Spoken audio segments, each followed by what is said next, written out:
Nakakatunog pa ba ng mahimbing tayong lahat? Alright, copyright. Heto na nga. Hindi pa pala natapos si Baby Boy sa pagbanggit niya na nakukorap ni Senator Raffy Tulfo ang mga prosecutor at judges. Pangungurap! Sa piskal! Wait, what? Sa judges! Ayaw talagang papigil niya kasi pati ang desisyon na dinagawa ni Justice Leonen at tinataniman niya din ng pagdududa.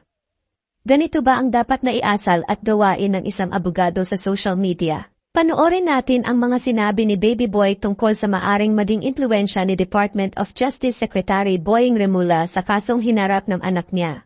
Ang hahawak pa rin sa pagpapatunay ng proof beyond reasonable doubt ay yung prosecutor na hawak pa rin ni Secretary Boying Rimulya. Paano niya impluwensya yan? Sabihin niya, huwag mong galingan. Tapos na ba yung pag-impluwensya niya dito? Kung sakaling gusto niyang impluwensyahan, hypothetical lang, kung sakaling gusto niyang impluwensyahan ito, pwede pa rin niya bang impluwensyahan? Despite of the fact na wala na sa prosecution yung kaso at nasa jurisdiction na ng korte, pwede pa rin mga kabatas natin. Bakit? Ang magiging abogado kasi dito ng Republic of the Philippines ay yung mga prosecutor. Ngayon, yung prosecutor ang magpapatunay doon sa proof beyond reasonable doubt laban doon sa anak ng Department of Justice Secretary. Di ba? So, mga kabatas natin, worst case scenario, hindi ko naman sinasabing mangyayari ito, pero worst case scenario, mga kabatas natin, baka hindi galingan. Baka sadyain na ipatalo yung kaso. Di ba?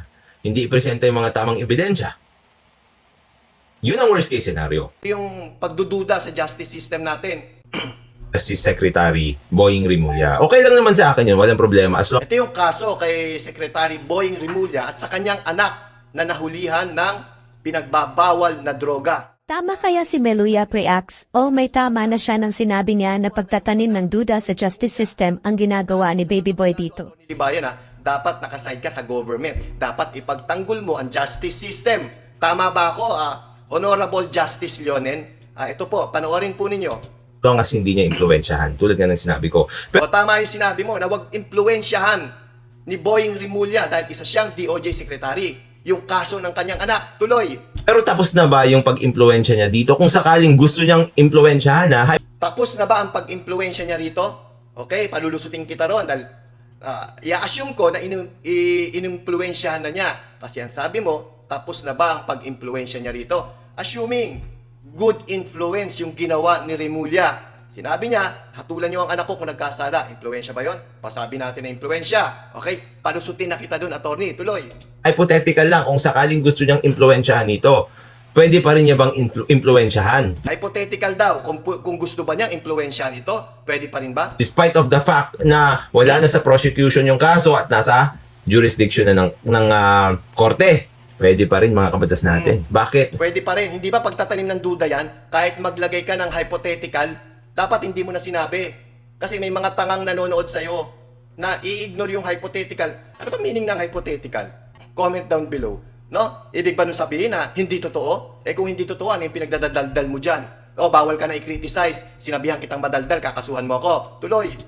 Ang magiging abogado kasi dito ng Republic of the Philippines ay yung mga prosecutor. Ngayon, yung prosecutor ang magpapatunay doon sa proof beyond reasonable doubt laban doon sa anak ng Department of Justice Secretary. Di ba? So, mga kabatas natin, worst case scenario, hindi ko naman sinasabing mangyayari ito. Pero Worst case scenario, hindi naman daw niya sinasabing mangyayari. Ano yon? Magaling ka lang kasi maglaro ng salita. Kaya nilalagyan mo ng duda, tapos sabay binabawi mo. Yan ba ang ugali ng isang abogado? Tuloy. worst case scenario, mga kabatas natin, baka hindi galingan. Worst case scenario, hindi galingan. Tanggalin mo yung worst case scenario. Gagalingan talaga ng prosecutor yan. Ikaw lang ba may karapatan magtanggol sa justice system? Wala bang karapatan magtanggol sa justice system yung mga vlogger? Katulad ko? Tony? Kaya ang sinasabi ko, mali ang sinasabi mo. Tapos magbabanta ka. Kaso, Baka sadyain na ipatalo yung kaso. baka sadyain na ipatali yung kaso. Dahil sa impluwensya ni Rimulya. Hindi ba dapat hindi yan ang sinasabi mo? Dapat sinasabi mo, dapat fair, fair.